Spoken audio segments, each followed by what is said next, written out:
And it's now time for the Business Day. Finance Minister Favour Williams is confident local manufacturers will not be placed at a disadvantage due to the government's fresh taxes on sugary drinks. The matter was ventilated in Gordon House Thursday during a meeting of the Standing Finance Committee, which is examining the 2026-2027 budget.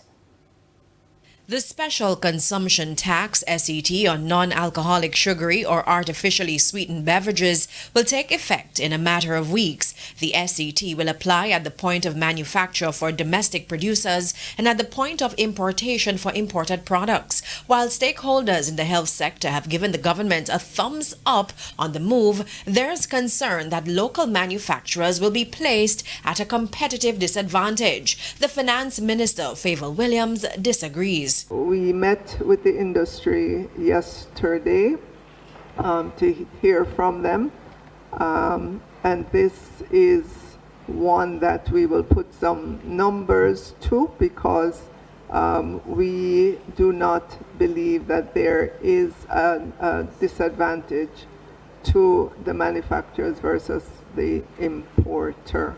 Member of Parliament for North West St. Catherine, Damien Crawford, was also not convinced with the minister's explanation. And I understand that the tax is at source.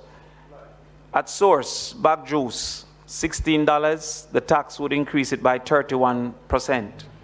At source, Starbucks mocha, $329, the tax would increase it at 2%. Red Bull Tropical, $2.93, the tax would increase it at 1.7%. Welch's Sparkling Wine, the tax, and this wine doesn't include alcohol, the tax would increase it at 1.6%.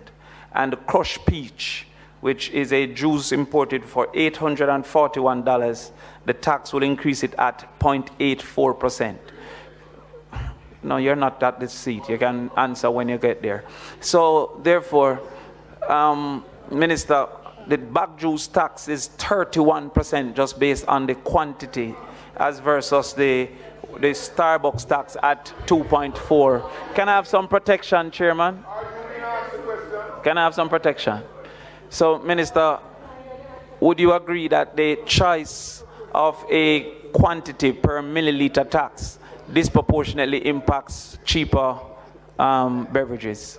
As the minister attempted to respond, and we are, yes, Minister, as Standing Finance Minister, it is actually not the place to come and defend government policy. Policy set by the government. At Standing Finance, we discuss the numbers. The estimated revenue gain from the SET is $10.1 billion. Again, Mr. Crawford had questions. You estimate a earning of $10.1 billion at 2 cents per milliliter.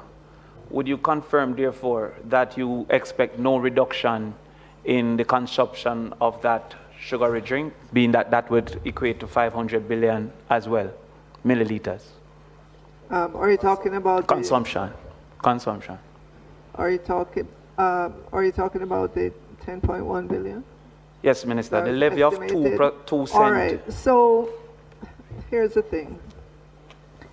One, these are estimates. Two,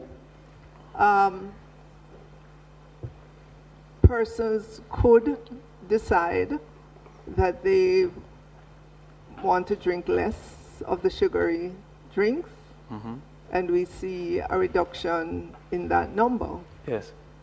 Right? That's a good thing from a health perspective. Persons could also decide that they will drink more, and we get the revenues that we estimate or more. The finance minister further explained that if the government gets more than is estimated, the excess will go into the health sector to care for people with non-communicable diseases. Janella Precious, TVJ News.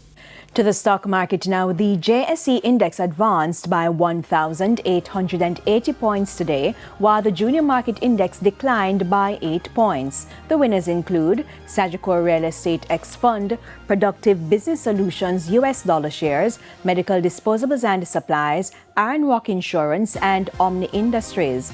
The losers were led by Main Event Entertainment Group, Portland JSX, 138 Student Living Variable Preference Shares, Stanley Motor, and First Rock Real Estate Investment US dollar shares.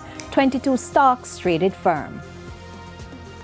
Foreign currency trading ended with banks and cambios selling the US dollar for an average $157.33.